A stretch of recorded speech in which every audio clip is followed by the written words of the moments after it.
bonsoir. En amont de la 12e semaine pour l'emploi des personnes handicapées, rencontre avec une Lotoise qui a retrouvé un travail grâce au temps partagé. L'UNICEF se mobilise à Rodez avec plusieurs manifestations autour du thème de la malnutrition des enfants. Et puis Radio Larzac officiellement sur les ondes avec une autorisation d'émettre de 5 ans. La petite radio associative devient un peu plus grande grâce à tous ses bénévoles. Il y a un an, Valérie Rayon était victime d'un accident du travail. Un accident qui lui laissera un léger handicap, l'empêchant de porter de lourdes charges et lui interdisant une station debout prolongée. Alors âgée de 45 ans, Valérie est licenciée. Son statut de travailleur handicapé l'a bizarrement, dit-elle, aidé à retrouver plus facilement un emploi. En tant que personne valide, je pense que je serai toujours à chercher un emploi. Le fait d'être travailleur handicapé m'a ouvert des portes. Dans le sens où on ne voit plus l'âge, on voit l'état de personnes handicapées, mais on vous aide et on vous accueille de manière différente, quoi. Aujourd'hui, Valérie travaille en temps partagé pour 2 sociétés installées dans la pépinière d'entreprise de Fontanes. Ses employeurs bénéficient d'aides spécifiques à l'embauche de personnes handicapées. Un plus lorsque l'on est une jeune entreprise, mais un plus qui n'a pas à lui seul déterminé leur choix. L'essentiel était que chacun trouve son intérêt dans cette collaboration. À la fois donc la personne handicapée qui trouve enfin une place et une reconnaissance au sein des entreprises, et nous-mêmes par des systèmes de subvention, ça nous permet donc de concevoir une embauche sereinement. C'était vraiment la personne qui correspondait à ce que je recherchais à un moment donné. Pour moi, dessus, il n'y a pas un statut handicapé, c'était une personne qui pouvait me rendre service dans l'entreprise, donc c'est parti de là. La semaine prochaine, Valérie et ses 2 employeurs participeront aux manifestations organisées dans le cadre de la semaine pour l'emploi des personnes handicapées, histoire de prouver que handicap et compétences ne sont pas incompatibles. Actuellement, 800 salariés handicapés sont à la recherche d'un emploi sur le seul département du Lot. Il est des chansons qui donnent le frisson. On l'a trouvée plutôt jolie, Lily. Elle arrivait des Somalies, Lily. Des mélodies que chacun souhaiterait voir dépasser. Guilhem de Collonges a lui décidé d'agir, mobiliser tous les Aveyronnais, petits et grands, autour d'une seule cause, celle des enfants, autour d'un thème majeur, la malnutrition des plus jeunes. 5 millions d'enfants de moins de 5 ans meurent chaque année de malnutrition sévère. Soit 10 enfants par minute.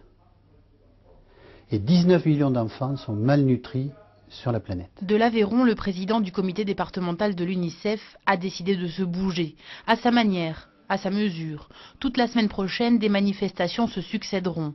Expositions à l'hôtel de ville, débats au centre universitaire, journée des bénévoles, afin de sensibiliser et surtout de récolter.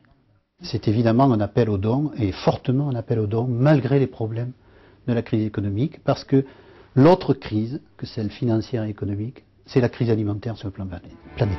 Mais dans ton combat quotidien, Lily, tu connaîtras un petit peu bien, Lily. Et l'enfant qui naîtra un jour aura la couleur. La journée des droits de l'enfant aura lieu jeudi prochain à Rodez et partout ailleurs dans le monde. Sur Radio Larzac, il y a de la musique qu'on fait en vrai. Servie sur un plateau, Radio Larzac est à l'œuvre. Libre et indépendante, la radio associative aveyronnaise a désormais sa fréquence et l'autorisation pour 5 ans d'émettre comme une grande. 24 heures sur 24, des programmes d'ici pour les gens des alentours. En toile de fond, beaucoup d'envie de bénévoles et des idées à défendre. On est né de la suite du rassemblement Larzac 2003. Donc oui, on est inspiré par ce mouvement-là un peu altermondialiste et ces idées-là, quoi. Donc ça risque de transparaître un peu dans nos programmes. Mais on ne veut pas prêcher des convaincus non plus. S'ouvrir à toutes les oreilles, du mi-à-voix au lot des voix. Radio Larzac vise large, en 2 mots, une aventure humaine. C'est l'aventure humaine de tout un territoire, parce que c'est assez rigolo, du coup, non seulement on se découvre les uns les autres, mais ceux qui se connaissaient déjà en tant que voisins se découvrent autrement. Donc c'est vrai que ça c'est assez sympa.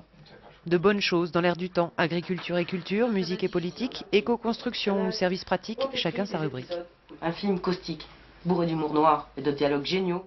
Retenez 87.8 sur Mio, 98.6 sur le plateau. Radio Larzac vous parle du matin jusqu'au soir. Radio Larzac va se coucher.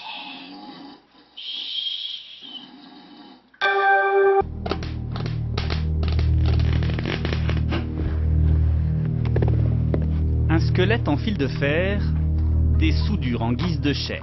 Derrière la sculpture, l'homme s'appelle Éric Coharer. Sa technique, il la tient de son père. J'avais essayé tout un tas de techniques différentes, mais il n'y en a aucune qui correspondait à ce que je voulais faire. Et un jour, mon père, qui travaillait dans l'automobile, m'a dit « Tiens, essaye ça ». Et il m'a fait essayer un poste à souder. Et ça a été la révélation. C'était tout à fait ce qui correspondait à ce que je voulais faire.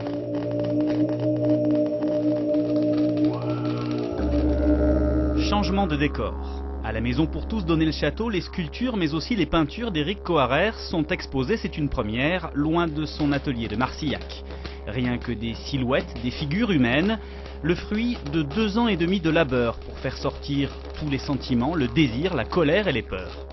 Je ne suis pas un artiste, affirme pourtant ce créateur, poussé à exposer par son épouse et ses amis, surpris.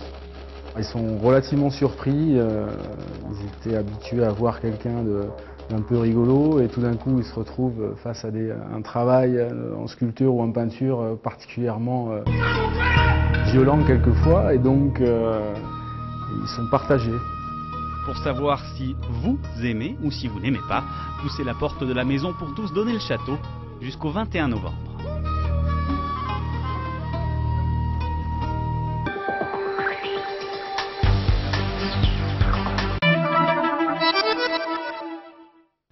Temps calme et frisqué demain matin avec 0 degré à Rodez. La grisaille matinale aura tendance à persister toute la journée sur nos 2 départements. Un peu plus d'éclaircies a priori sur l'Aveyron, mais pas plus de 8 degrés à Rodez, 12 pour Cahors.